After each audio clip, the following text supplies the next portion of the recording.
Ever told yourself, my tendon will heal in 2 days, I'll be fine? Yeah, that's how every gym bro turns a twinge into a year-long nightmare. You wake up thinking your elbow just needs to warm up. Next thing you know, opening a jar feels like a 1-rep max test.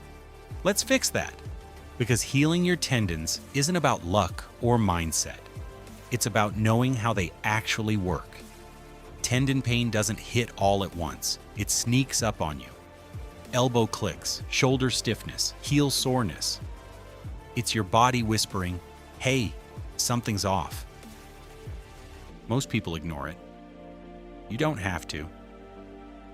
In this video, I'll walk you through how tendons heal, what really triggers their recovery, and the exact ways to rebuild strength safely.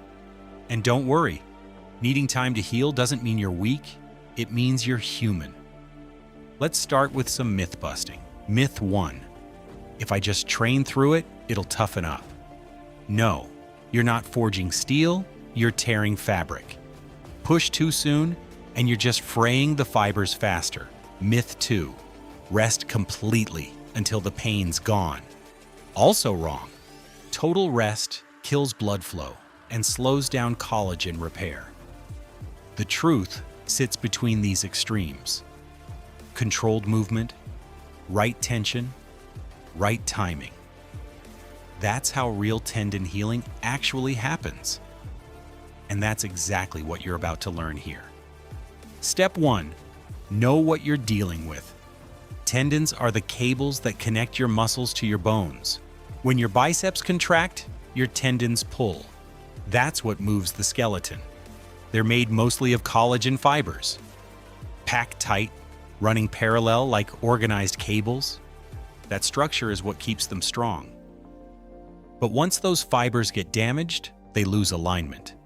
The structure turns messy, strength drops. It's like a frayed rope. Looks fine from afar, but one more pull and it snaps. Here's the catch. Tendons are slow healers because they receive far less blood flow than muscles. That's one of the main reasons tendon injuries heal much slower. So while your biceps recover in days, your tendon might need weeks or even months. That's not punishment, that's biology. You can't rush it by training harder. You accelerate it by training smarter. Mini insight: the stiffness you feel isn't always bad. It's your tendon trying to reorganize those collagen fibers again. Use that feedback. Step 2. How damage happens. Tendon injuries don't just happen from one bad rep. They build up. Too much volume. Bad form. Not enough recovery. Your tendons take tiny hits. Micro tears appear, and your body patches them up overnight. But if you load them again before they've finished repairing, the damage gets ahead of the recovery. Here's where it gets sneaky. After about 10 minutes of high-tension loading, your tendons stop getting stronger. After that point, they just collect more stress without any gain.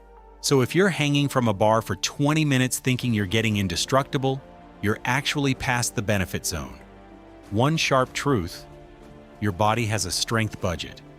Go past it, and it starts charging interest. Step 3. 2 types of injury. When tendons get irritated, doctors mostly talk about 2 kinds of conditions: tendinitis, short-term inflammation; fresh injury, tendinopathy; long-term wear and tear when you've ignored the problem too long. That warmth or swelling you feel early on isn't a malfunction, it's your body pulling resources to fix the fibers. But if you keep loading the same tendon too soon, you interrupt that process again and again. Result? The inflammation becomes your new normal. Simple takeaway: the goal isn't zero pain instantly, it's steady progress without setback. Step 4. What actually heals it? Now we're getting to the good stuff. You fix damaged tendons with controlled loading. Not total rest, not reckless strain. And the key method?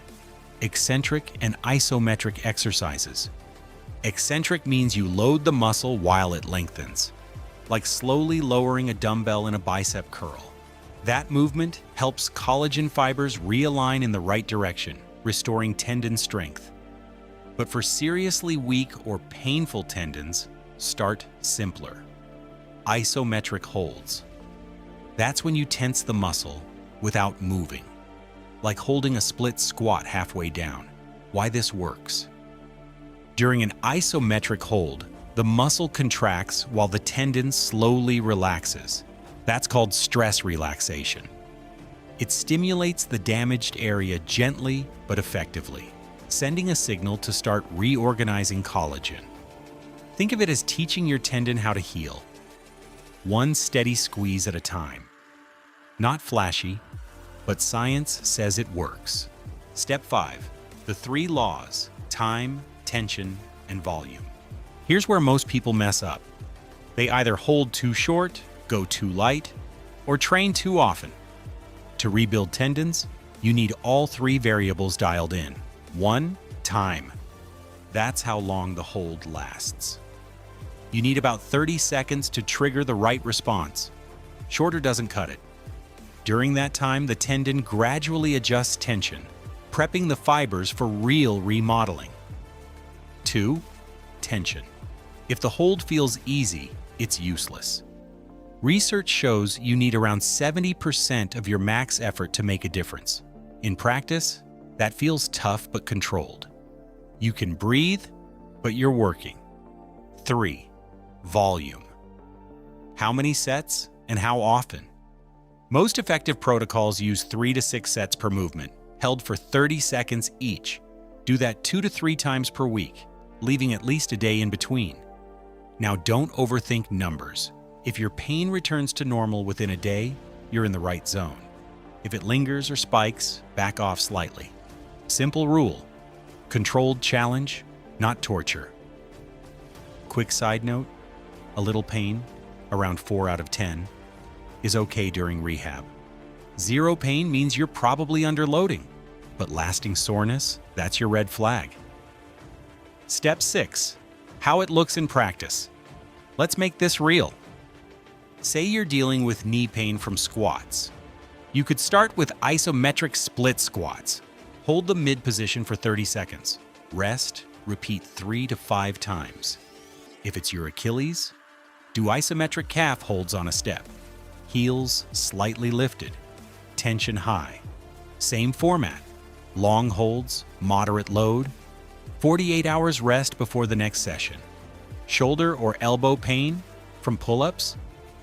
You can do static front raises or partial push-up holds. The principle stays the same: steady tension, full control. Those tiny holds are your repair time. Each one helps collagen lines rebuild neatly instead of staying tangled. Step 7. When to add eccentric or heavy slow work. Once pain is down and strength starts returning, you can shift from isometrics to eccentric or slow full-range exercises. It's the same logic, just with movement added. For example, perform a slow calf raise, 3 seconds up and 4 seconds down. Same for a deep split squat. Slow down, keep tension. These controlled motions load the tendon while encouraging the new collagen to settle in the right pattern. That's the remodeling phase, the point where your tendon changes from recovery to performance. Just remember, slow doesn't mean easy. Slowing down keeps your tendon under tension longer, which is exactly what triggers adaptation. Step 8. Supporting the process. A quick mention on recovery support. Your body builds tendons from collagen. It needs amino acids and vitamin C to form new fibers. Some research shows that taking a small amount of collagen or gelatin with vitamin C about half an hour before training can improve synthesis. It's not magic. It's just fueling the process. What matters most? Consistency. Do your holds. Respect rest days. And stop chasing no pain equals cured. Healing is a timeline, not a checkbox. Step 9. How long it really takes. Here's the reality check. Initial repair can happen in a few days, but full recovery? 6 weeks to 12 months depending on severity.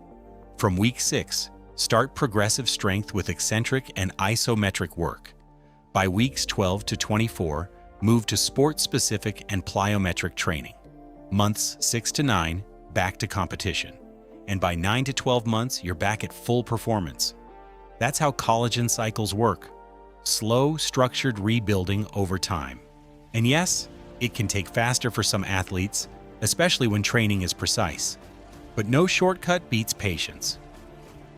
Your tendon doesn't care if you have a competition next month. It only heals as biology allows. Pain fades before full repair. Remember that. Feeling fine doesn't mean fiber alignment is done. Jumping back too early is what lands you right back where you started. Step 10. Common mistakes.